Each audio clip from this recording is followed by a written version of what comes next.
Hi guys, कैसे हैं आप सब। मैं रोहित तिवारी आप सभी का श्री वेद एकेडमी में स्वागत करता हूं।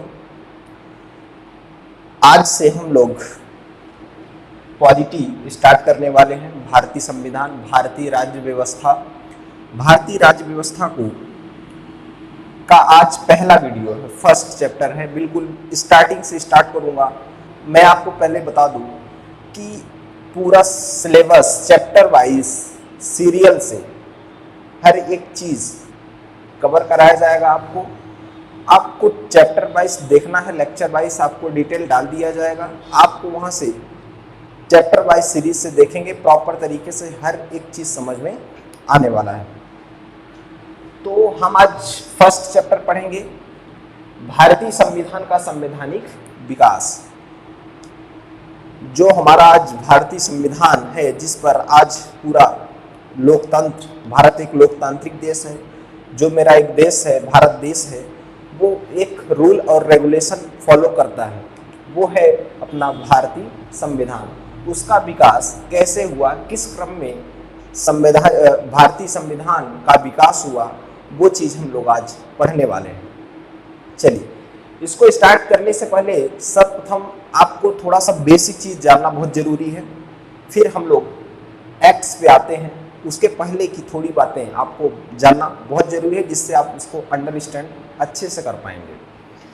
चलिए, जैसा कि आपको मालूम होगा कि सन 1600 ईस्वी में ईस्ट इंडिया कंपनी भारत में एक व्यापारिक कंपनी के रूप में आई।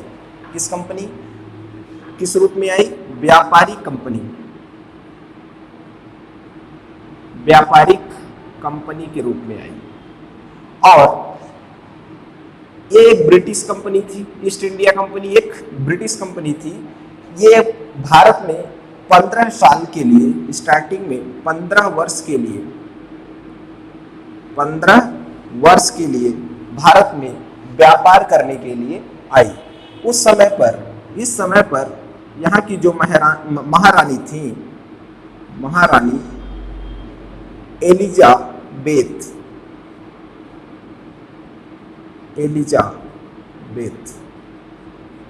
कौन था? एलिजाबेथ।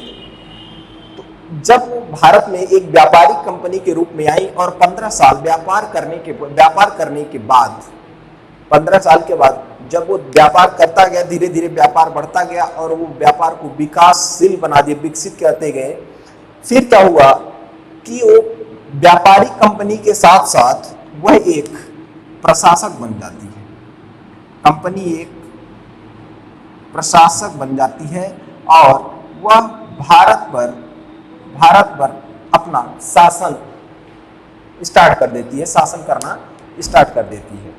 अब क्या हुआ कि जब कंपनी शासन करना स्टार्ट कर देती है, तो ब्रिटिश शासन था जो वो कंपनी पर को कंट्रोल करने के लिए कुछ नियम बनाती है, जिससे कि कंपनी अपने दायरे में रहकर काम करे। उसके लिए कुछ एक्ट, कुछ रूल और रेगुलेशन बनाती है, जिनको हम एक्ट के रूप में पढ़ेंगे। ठीक है। फिर क्या हुआ? 1853 तक का चार्टर एक्ट, यहाँ तक तो ठीक है। फिर 1853 के बाद 1857 में की क्रांति हुई, स्वतंत्रता संग्राम। 1857 की स्वतंत्रता संग्राम की क्रांति हुई, जिसमें मंगल पांडे द्वारा स्टार्ट किया गया था। इसके बाद ब्रिटिश गवर्नमेंट द्वारा जो एक्ट बनाए जाते थे, उनको हम अधिनियम के रूप में पढ़ेंगे। तो ये भारतीय संविधान का पार्ट 1 है, जो कि एक्ट इसमें है, और जो पार्ट 2 है उसमें हम लोग अधिनियम पर चर्चा करेंगे। तो चलिए, यहाँ पर रही ये बेसिक बात रही, जो कि आपको बताना जरूरी था। नहीं तो आपको थोड़ा सा कॉन्सेप्ट क्लियर नहीं रहेगा, तो आगे की बातें आप अच्छे से समझ नहीं पाएंगे। चलिए, अब हम लोग बात करते हैं कि जो पहला एक्ट आया वो 1773 का रेगुलेटिंग एक्ट था। 1773 का रेगुलेटिंग एक्ट। तो सबसे पहले हम लोग आज 1773 का रेगुलेटिंग एक्ट के बारे में चर्चा करते हैं। 1773 का रेगुलेटिंग एक्ट, इस एक्ट के तहत ब्रिटेन द्वारा क्या रूल्स बनाए गए, क्या चेंजेस आया, सारी बातें हम लोग यहाँ पर पॉइंट वाइज डिस्कस करेंगे, है ना, और साथ में याद करने की कोशिश करेंगे, प्रयास करेंगे। 1773 के रेगुलेटिंग एक्ट में प्रमुख रूप से 4 चेंजेस किए गए, 4 रूल्स रेगुलेशन लाए गए। उसमें से 2 रूल ब्रिटेन में किए गए और 2 रूल्स भारत में चेंजेस बनाए गए। ठीक है, तो उसमें से पहला रूल था सर्वप्रथम कंपनी पर संसदीय नियंत्रण स्थापित करने का प्रयास किया गया। मतलब ये चेंजेस ऑब्वियस सी बात है कहां पे होगा, ये चेंजेस ब्रिटेन में होगा। ब्रिटिश संसद द्वारा कंपनी पर नियंत्रण स्थापित करने के लिए प्रयास किया गया। वो पहला प्रयास था किस एक्ट के तहत, 1773 के रेगुलेटिंग एक्ट के तहत पहला था। फिर इसके बाद दूसरा रूल्स जो रेगुलेशन बनाया गया वो ब्रिटिश संसद द्वारा, वो था कि कंपनी पर संसदीय नियंत्रण स्थापित करने के लिए 2 संस्था की स्थापना की गई। वो थी, पहला था कोर्ट ऑफ प्रोप्राइटर्स, जो कि निवेशक समूहों के द्वारा तैयार किया गया था, और सेकंड था कोर्ट ऑफ डायरेक्टर्स। इसमें 24 सदस्य थे और ये 24 सदस्य निवेशक समूहों के द्वारा ही चुने गए थे, निवेशक समूहों के द्वारा ही इनको चुना गया था। और इन 24 सदस्य के जो अध्यक्ष और उपाध्यक्ष होते थे वो कंपनी के बड़े अधिकारी या बड़े कार्यकारी अधिकारी के रूप में कार्य करने लगते थे या कार्य करते थे। ठीक है, फिर इसके बाद बात आ गई कि अब भारत में क्या क्या चेंजेस हुई। ये 2 चेंजेस कहाँ पे हुए, ब्रिटेन में हुए। ये दो चेंजेस ब्रिटेन के संसद में हुए, संसद द्वारा बनाए गए रूल्स थे। किस एक्ट के तहत, 1773 के रेगुलेटिंग एक्ट के तहत। अब बात आती है कि भारत में क्या चेंजेस रहे, क्योंकि भारत में उस समय पर क्या, ईस्ट इंडिया कंपनी का शासन चल रहा था, east India company full form में थी। तो भारत में अब क्या चेंजेस, जो भारत के जो गवर्नर थे जो बंगाल के गवर्नर थे उनको गवर्नर जनरल बना दिया गया, और बंगाल के प्रथम गवर्नर जनरल थे वॉरेन हेस्टिंग। जैसा कि आपको मालूम होगा कि तब 3 प्रेसिडेंसी थी, कौन कौन सी, बंबई, मद्रास और बंगाल, और तीनों प्रेसिडेंसी के अलग अलग गवर्नर हुआ करते थे। कब, 1773 के रेगुलेटिंग एक्ट के पहले। लेकिन जब 1773 का रेगुलेटिंग एक्ट आया तो उसमें बताया गया कि गवर्नर को ही गवर्नर जनरल कहा जाएगा, और बंगाल के प्रथम गवर्नर कौन बने, वॉरेन हेस्टिंग बने। ठीक है, अब गवर्नर को गवर्नर जनरल बना दिया गया और वॉरेन हेस्टिंग बंगाल के प्रथम गवर्नर जनरल बने। इनकी सहायता के लिए 4 सदस्यों की नियुक्ति, सहायता के लिए 4 सदस्यों की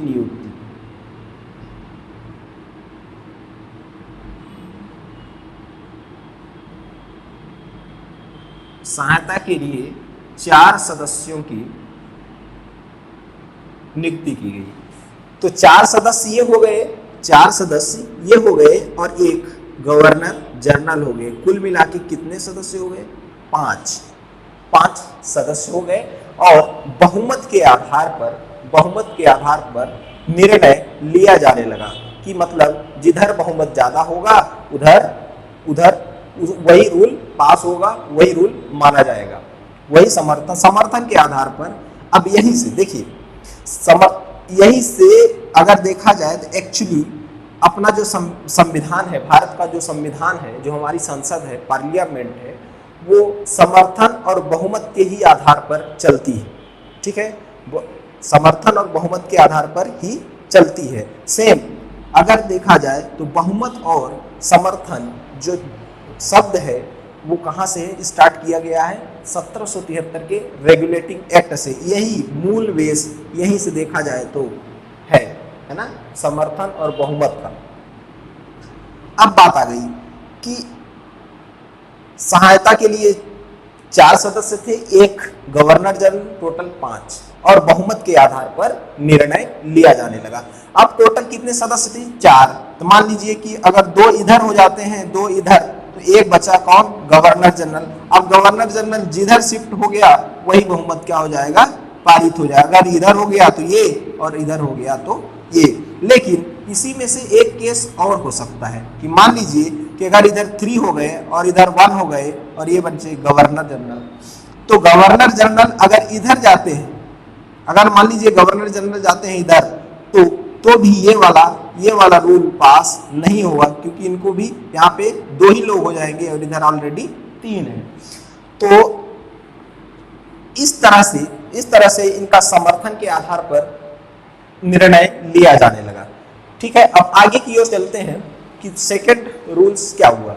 अब क्या हुआ कि 1773 के एक साल बाद, 1773 के बाद एक साल बाद 1774 में कोलकाता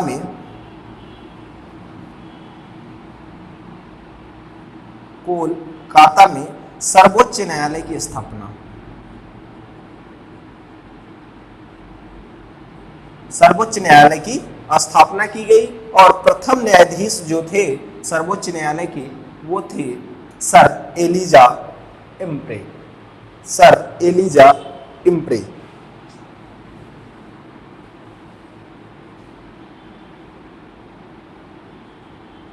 एलिजा इम्प्रे।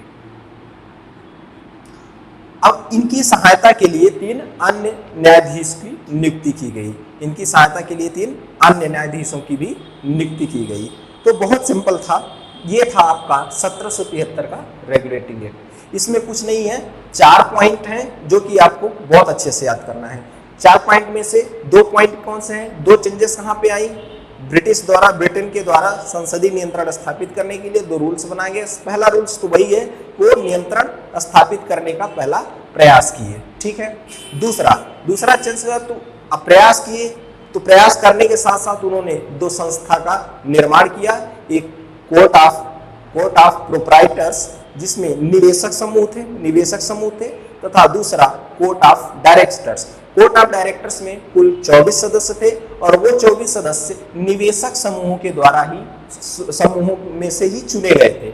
और उन 24 सदस्यों में जो अध्यक्ष, उपाध्यक्ष, सचिव इस तरह से बनाए गए थे। तो अध्यक्ष, उपाध्यक्ष, तो जो अध्यक्ष होता था वो सर्वोच्च अधिकारी माना जाता था। ठीक है, यहाँ तक हो गया। बस 2 बात हो गई। कहा? ब्रिटिश के लिए, ब्रिटेन में चेंजेस हुआ, और 2 ही चेंजेस कहाँ किए गए? भारत में। भारत के जो गवर्नर थे, बंगाल के गवर्नर को गवर्नर जनरल बना दिया गया। और बंगाल के जो प्रथम गवर्नर थे उनको वॉरेन हेस्टिंग थे। बंगाल के गवर्नर कौन थे?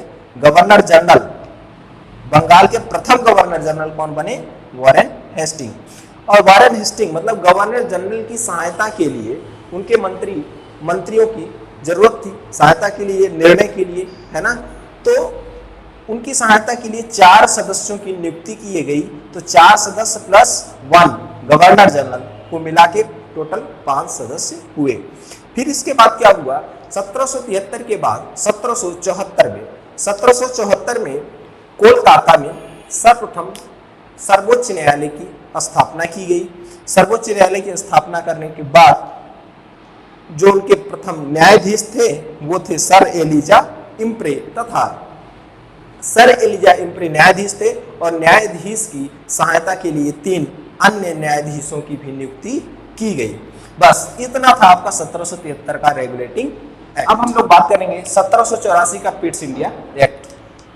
1784 के पिट्स इंडिया एक्ट में क्या हुआ कि संसदीय नियंत्रण को और बढ़ा दिया गया। संसदीय नियंत्रण ब्रिटेन द्वारा कंपनी पर संसदीय नियंत्रण स्थापित कर दिया गया था। कहाँ? 1773 के रेगुलेटिंग एक्ट में नियंत्रण स्थापित कर दिया गया। अब उस नियंत्रण को और बढ़ा दिया गया, मतलब उसके पावर को और बढ़ा दिया गया, और अच्छे से नियंत्रण करने लगा, और अच्छे से देख रेख करना स्टार्ट कर दिया। उसके लिए एक बोर्ड ऑफ कंट्रोल संस्था की स्थापना की गई, जिसमें 6 सदस्य थे। 6 सदस्यों के साथ बोर्ड ऑफ कंट्रोल की स्थापना की गई। अब इन 6 सदस्यों का जो अध्यक्ष होता था वो ब्रिटेन के मंत्रिमंडल का सदस्य रहता था। बात समझ में आई? इसका इन 6 सदस्यों का जो मतलब बोर्ड ऑफ कंट्रोल का जो अध्यक्ष होता था, वो ब्रिटेन के मंत्रिमंडल का ही सदस्य रहता था, जिससे जब वो ब्रिटेन का मंत्रिमंडल का सदस्य रहेगा तो कंपनी को जो ब्रिटेन का शासन था, ब्रिटेन की जो सरकार थी, उसको कंपनी के द्वारा किए गए जो भी कार्य हैं उसको आसानी से प्राप्त हो जाते थे। यही कारण था कि जो ये अध्यक्ष था बोर्ड ऑफ कंट्रोल का, वो ब्रिटेन के मंत्रिमंडल का ही कोई न कोई सदस्य हुआ करता था। अब हम लोग बात करते हैं कि और क्या चेंजेस किए गए। 1784 के पिट्स इंडिया एक्ट में गवर्नर जनरल के अधिकारों में वृद्धि कर दी गई। पहले क्या होता था कि पहले 4 सदस्य थे, अब 3 सदस्य हो गए। 4 की जगह 4 थे, तो ऑब्वियस सी बात है कि 4, जैसे कि मैं आपको बताया था 4 थे तो थोड़ा सा उनको पावर कम था, लेकिन उनके पावर को बढ़ाने के लिए, गवर्नर जनरल के पावर को बढ़ाने के लिए जो उनके सहायक सदस्य थे उनकी संख्या 3 कर दी गई।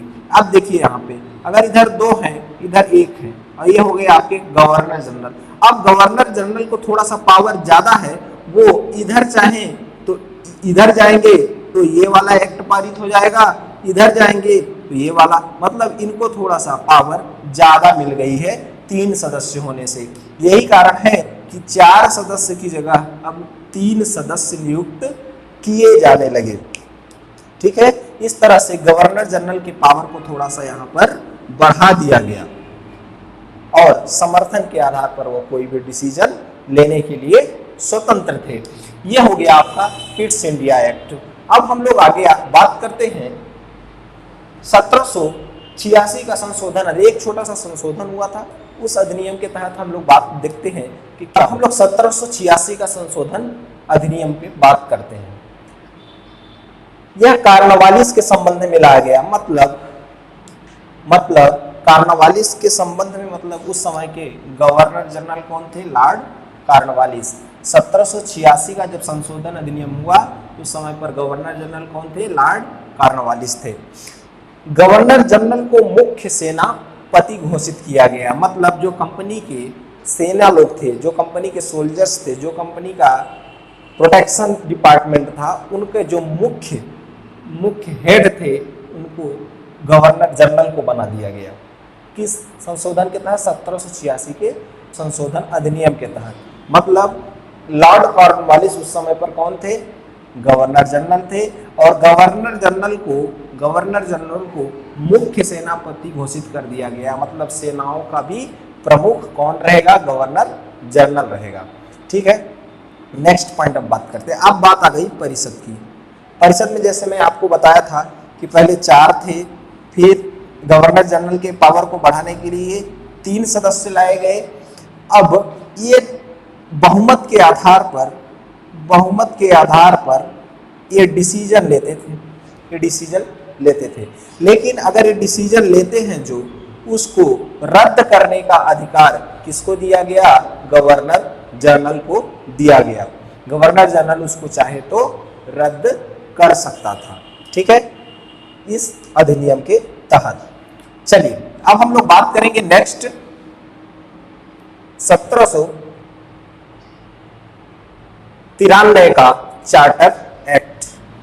1793 का जो चार्टर एक्ट है, कंपनी के जो शासन व्यवस्था है, कंपनी के शासन को 20 साल के लिए बढ़ा दिया गया। क्रमशः इसी तरह से बढ़ाते गए और कंपनी काफी टाइम भारत में अपना शासन राज्य करी और व्यापार करी और काफी धन लूट के ले गई। उससे क्या होता था कि जैसे ही कोई एक्ट आते थे, अधिनियम आते थे, तो कंपनी के शासन को बढ़ा दिया जाता था 20 साल, 15 साल।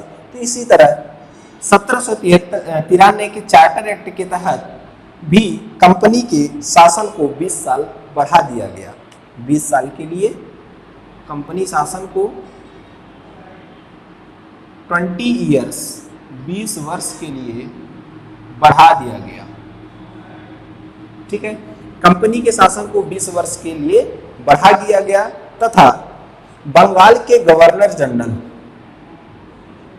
बंगाल के गवर्नर जनरल, बंगाल के गवर्नर जनरल को मद्रास तथा बंबई का पर्यवेक्षक का अधिकार दिया, पर्यवेक्षण करने का अधिकार दिया गया।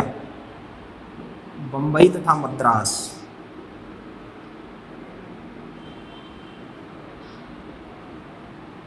ठीक। जैसा कि आपको मालूम होगा कि 3 प्रेसिडेंसी थी, कौन कौन सी? एक बंबई, मद्रास और बंगाल। तो पहले 17 जब ब्रिटिश संसदीय शासन नियंत्रण स्थापित नहीं करी थी उसके पहले, मतलब 1773 के रेगुलेटिंग एक्ट की पहले की अगर बात करें या इसके 1793 के चार्टर एक्ट के पहले की बात करें, तो बंगाल की जो प्रेसिडेंसी थी सबका अलग अलग गवर्नर हुआ करता था, लेकिन बंगाल के गवर्नर जो थे अब उनको मेन हेड बना दिया गया, मतलब इन दोनों के गवर्नर का हेड बंगाल का गवर्नर हुआ करता था। अब उसको 1793 के चार्टर एक्ट के तहत अब बंगाल के जो गवर्नर हैं उसको मुंबई तथा मद्रास के का पर्यवेक्षण करने का अधिकार भी दिया गया, मतलब उनके कार्यों का पर्यवेक्षण, उनके कार्यों का चेकिंग कौन कर सकता है? Governor general. कहाँ का? बंगाल का गवर्नर जनरल कर सकता है। तो सिंपल है, 1773 का जो चार्टर एक्ट है उसमें हमको प्रमुख रूप से 2 पॉइंट याद रखने हैं। कंपनी के शासन को 20 वर्ष के लिए बढ़ा दिया गया। दूसरा पॉइंट, जो बंगाल के गवर्नर जनरल थे उनको यह अधिकार दिया गया, यह हक दिया गया कि वो मद्रास तथा बंबई का पर्यवेक्षण कर सकते हैं, चेकिंग कर सकते हैं, वो चाहे दस्तावेज से संबंधित हो और चाहे किसी अन्य फील्ड से संबंधित हो। ठीक है, इस तरह से गवर्नर जनरल को पूर्ण अधिकार दिया गया। चलिए अब हम लोग बात करेंगे 1720 वर्ष के लिए बढ़ा दिया गया, तो 1793 में अगर हम 20 वर्ष जोड़ते हैं तो कौन सा आता है?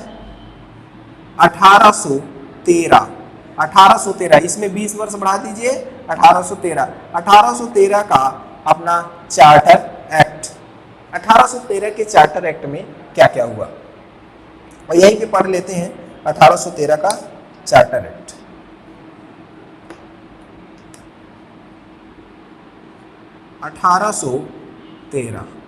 का चार्टर एक्ट।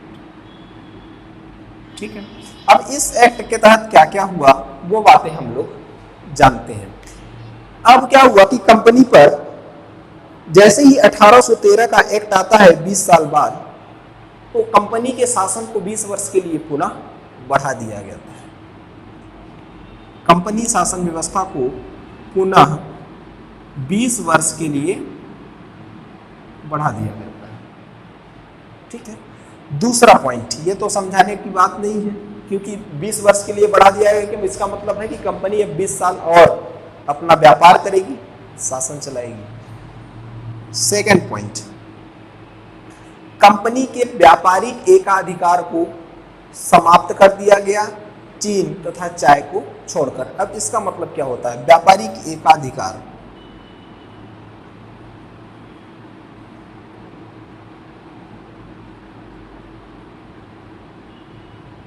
व्यापारिक एकाधिकार समाप्त,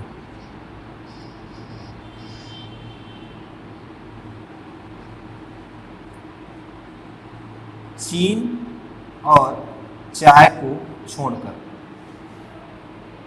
ठीक है, व्यापारिक एकाधिकार समाप्त कर दिया गया चीन और चाय को छोड़कर। इसका मतलब हुआ कि व्यापारिक कंपनी थी, जो ईस्ट इंडिया कंपनी थी वो व्यापारिक कंपनी थी और व्यापार करने के लिए जो ब्रिटेन से वो व्यापारिक कंपनी के लिए केवल ईस्ट इंडिया को ही ऐसा अधिकार प्राप्त था कि वो एकाधिकार का मतलब हुआ केवल ईस्ट इंडिया को ही ऐसा अधिकार था कि वह भारत में जाकर व्यापार कर सकती है। तो क्या हुआ कि 1813 के चार्टर एक्ट के तहत यह एकाधिकार, व्यापारिक एकाधिकार कंपनी से छीन लिया गया। अब भारत में कोई भी आकर, ब्रिटेन का कोई भी आकर बंदा, कोई भी व्यापारिक कंपनी आके व्यापार कर सकती थी। लेकिन चीन और चाय को छोड़कर, अपने पड़ोसी देश चीन के साथ व्यापार और चाय का व्यापार को छोड़कर उस पर एकाधिकार समाप्त नहीं किया गया, उस पर अभी भी कंपनी का ही एकाधिकार था। ये किस एक्ट के तहत हुआ? 1813 के चार्टर एक्ट के तहत हुआ। अब नेक्स्ट पॉइंट आता है कि भारत में शिक्षा पर प्रतिवर्ष 1 लाख रुपए,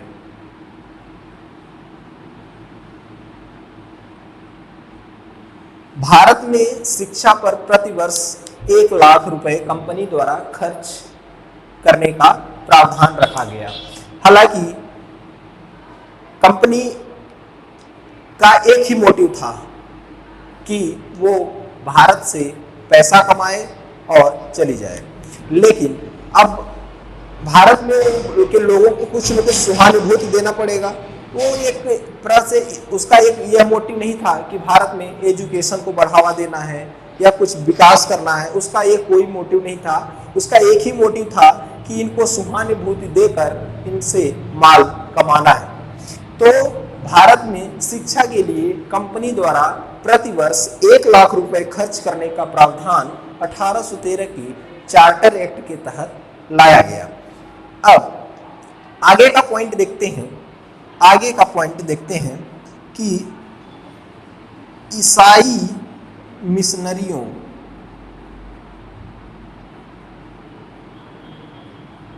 को धर्म प्रचार की छूट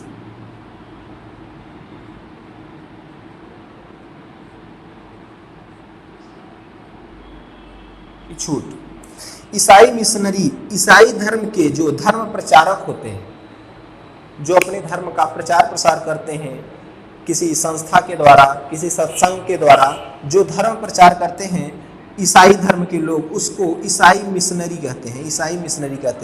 ईसाई मिशनरियों को यह छूट दी गई कि वह कहीं भी जाकर अपने धर्म का प्रचार प्रसार कर सकते हैं, लोगों को मोटिवेट कर सकते हैं, बता सकते हैं कि मेरा धर्म कैसा है, आप जुड़ सकते हैं, आप धर्म परिवर्तन कर सकते हैं। उनको यह छूट दी गई किस एक्ट के तहत? 1813 के चार्टर एक्ट के तहत। चलिए अब फटाफट हम रिवाइज करवा देते हैं आपको 1813 का चार्टर एक्ट, याद करने की कोशिश करेंगे, याद आप कर लें। कंपनी के शासन को 20 वर्ष के लिए बढ़ा दिया गया। सिंपल सा पहला पॉइंट है, कंपनी के शासन को 20 वर्ष के लिए बढ़ा दिया गया। व्यापारिक एकाधिकार को समाप्त कर दिया गया। चीन तथा चाय को छोड़कर, चीन के साथ व्यापार कंपनी ही करेगी, चाय का व्यापार कंपनी ही करेगी, उसका एकाधिकार था। लेकिन और अन्य व्यापारिक क्षेत्र थे, जैसे कपड़ा बहुत बड़ा एक ट्रेड था, बहुत बड़ा ट्रेड था अपने यहाँ का, उस पर इन सब चीज़ों पर अधिकार, व्यापार करने का अधिकार अन्य कंपनी को भी छूट दी गई। फिर इसके बाद भारत में शिक्षा, कंपनी द्वारा प्रतिवर्ष भारत में 1 लाख रुपए खर्च करने का प्रावधान किसके ऊपर? शिक्षा पर। हालांकि यह एक कंपनी अपना वो नहीं कर रही थी कि कंपनी आपको एजुकेशन प्रोवाइड करने के लिए एक सिस्टम बना रही है, ऐसा कुछ नहीं था। वो आप पर एक सहानुभूति प्रस्तुत करके आपसे पैसा, बहुत सारा पैसा आपके भारत से ले जाने का एक एजेंडा समझ सकते हैं।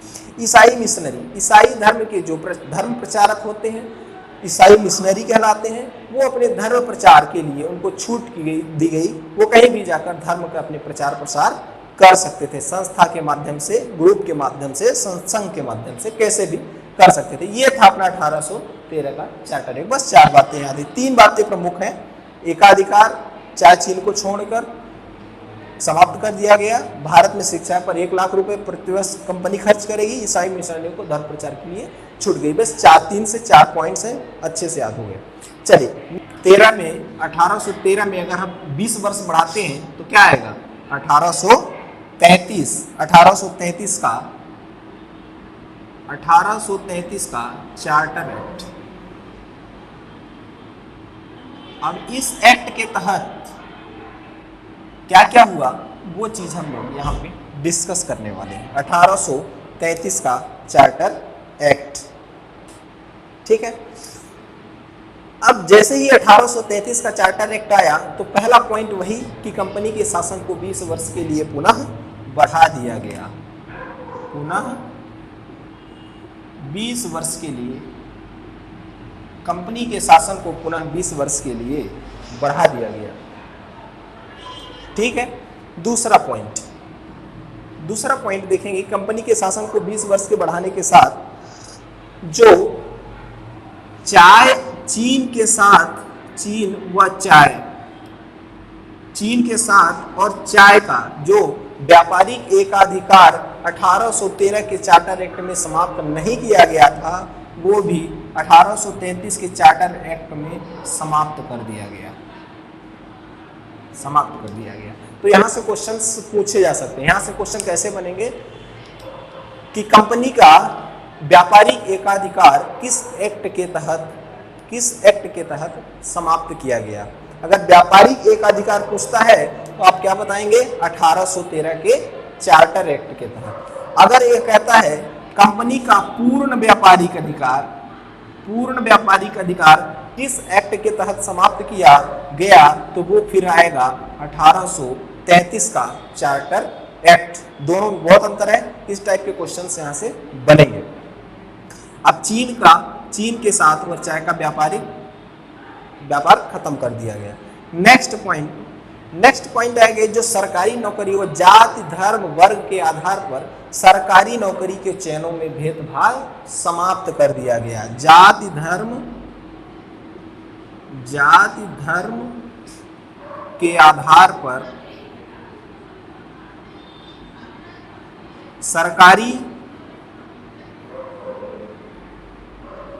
सरकारी नौकरी के भेदभाव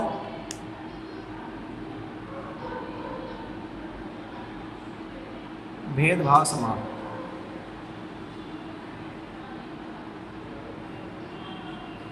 सरकारी नौकरी का जो चयन होता था वो जाति धर्म के आधार पर उनके भेदभाव नहीं किया जाएगा, उसको बिल्कुल समाप्त कर दिया गया, सबको समान माना गया। ठीक है, अब नेक्स्ट पॉइंट है इसका कि बंगाल का जो गवर्नर जनरल रहता था उसको भारत का गवर्नर जनरल घोषित किया गया। बंगाल का जो गवर्नर जनरल था, बंगाल का गवर्नर जनरल अब भारत का गवर्नर जनरल बन गया।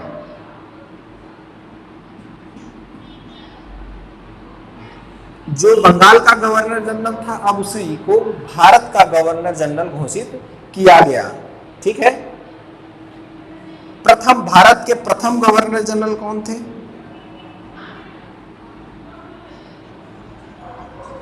भारत के प्रथम गवर्नर जनरल थे लॉर्ड विलियम बेंटिक।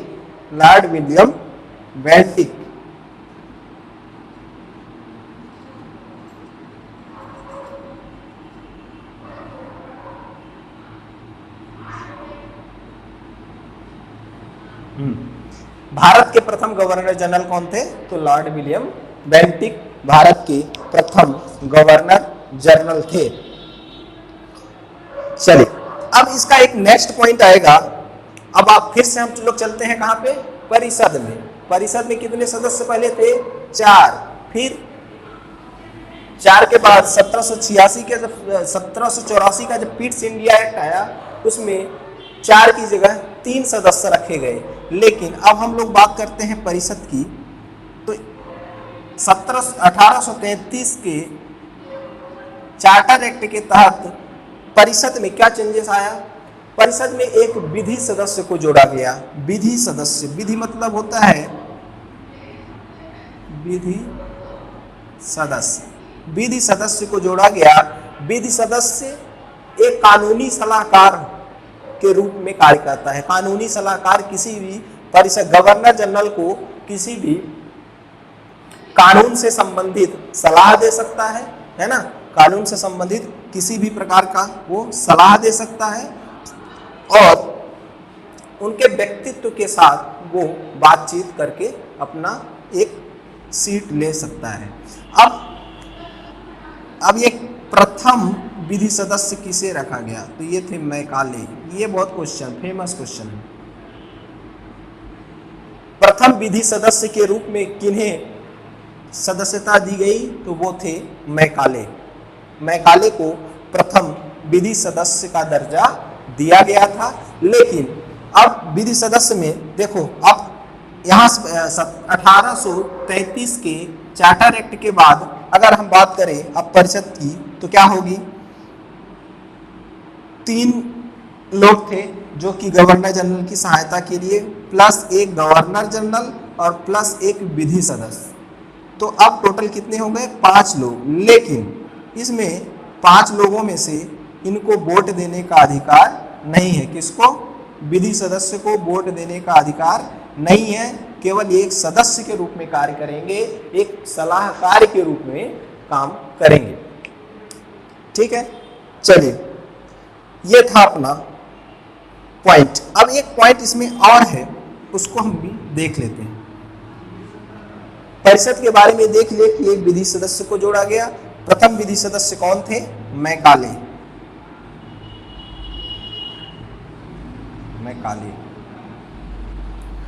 अब एक बात आती है, सन 1833 के एक्ट के तहत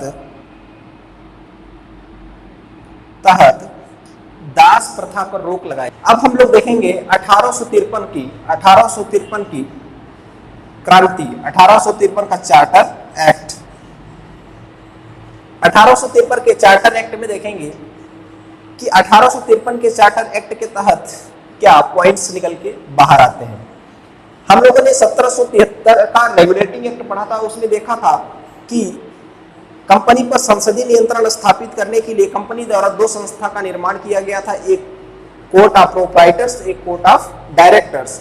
तो कोर्ट ऑफ डायरेक्टर्स में उस समय 24 सदस्य होते थे, लेकिन 1853 का चार्टर एक्ट के तहत कोर्ट ऑफ डायरेक्टर्स के सदस्यों की संख्या 24 से 18 कर दी, 24 से घटाकर अब 18 कर दी गई है। फिर इसका नेक्स्ट पॉइंट है अधिकारियों का चयन।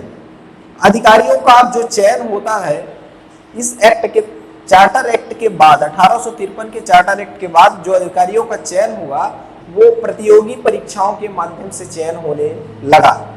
ठीक है, इसके बाद नेक्स्ट पॉइंट आता है विधि सदस्य को पूर्ण दर्जा। विधि सदस्य पहले एक सलाहकार के रूप में कार्य करते थे, लेकिन 1853 के चार्टर एक्ट के तहत के बाद विधि सदस्य को अब पूर्ण दर्जा दिया गया। अब उनको वोट देने का भी अधिकार प्राप्त किया गया। इस तरह से ये था 1853 का चार्टर एक्ट। फटाफट रिवीजन करते हैं, याद करने का प्रयास करते हैं। पहला था court of directors. Court of directors में सदस्यों की संख्या 24 से घटाकर अब 18 कर दी गई। दूसरा पॉइंट, अधिकारियों का चयन प्रतियोगी परीक्षाओं के माध्यम से होने लगा। नेक्स्ट पॉइंट, विधि सदस्य को पूर्ण दर्जा दिया गया।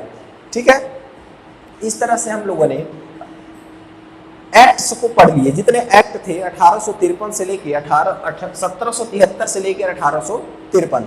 अब इसके बाद आता है 1857। 1857 में मालूम है कि एक क्रांति हुई थी जिसको हम स्वतंत्रता संग्राम के नाम से जानते थे।